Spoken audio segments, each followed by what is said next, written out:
પાટણ નગરપાલિકાની વાહન શાખામાં કૌભાંડના આક્ષેપ કરવામાં આવ્યા। પરવાનગી વગર પિકઅપ ડાલાને 4 દિવસ ફેરવવામાં આવ્યું। નગરપાલિકાના કારોબારી ચેરમેને સમગ્ર મામલે તપાસની માંગ કરી છે।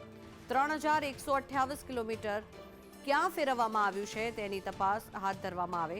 4 ડિસેમ્બરે સર્વિસ સેન્ટરમાં ડાલાને મૂક્યાનો ઉલ્લેખ કરવામાં આવ્યો છે। જોકે 4 થી 8 ડિસેમ્બર વચ્ચે વાહન સર્વિસ સેન્ટરમાં પણ નહોતું।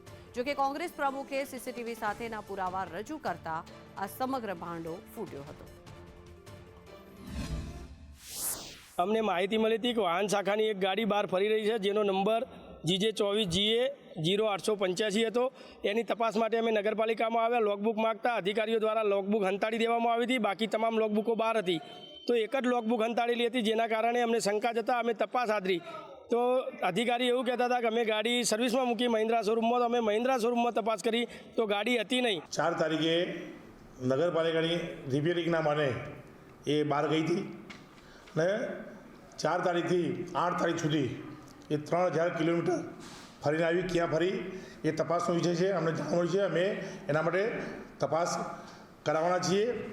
કોઈ પણ ચમરબંધી હશે આમાં એને અમે છોડીશું નહીં, અને સાચી તપાસ કરી અને જે આમાં ગુનેગાર હશે એના ઉપર અમે એક્શન લઈશું। મારી સામે જે દ્રશ્યો છે તે દ્રશ્યો બતાવીશ કે એ જ ગાડી છે જે 4 તારીખે મોડી રાત્રે 9 વાગે ગેરેજમાં રિપેર કરવાના બહાને મૂકવામાં આવી હતી, અને તે જ મોડી રાત્રે 3 વાગે કોઈ અજાણ્યા શખ્સો દ્વારા તેને લઈને પરત 8 તારીખે મૂકવામાં આવી હતી। મતલબ કે જે 4 દિવસ હતા તે 4 દિવસના અંદર આ ગાડી ક્યાં ફરી હતી, કોના દ્વારા ફેરવવામાં આવી હતી અને કોના હુકમથી ફેરવવામાં આવી હતી, તે તમામ માહિતીઓ અત્યારે કોઈ પણ જગ્યાએથી મળતી નથી। કારણ કે જે લોકબુક હોય છે તે લોકબુકના અંદર જે એન્ટ્રી છે જે 4 તારીખે મારવામાં આવી છે રિપેરિંગ માટેની, અને છેલ્લી 8 તારીખેની એન્ટ્રી છે તે હતી અન્ય કામકાજ માટેની।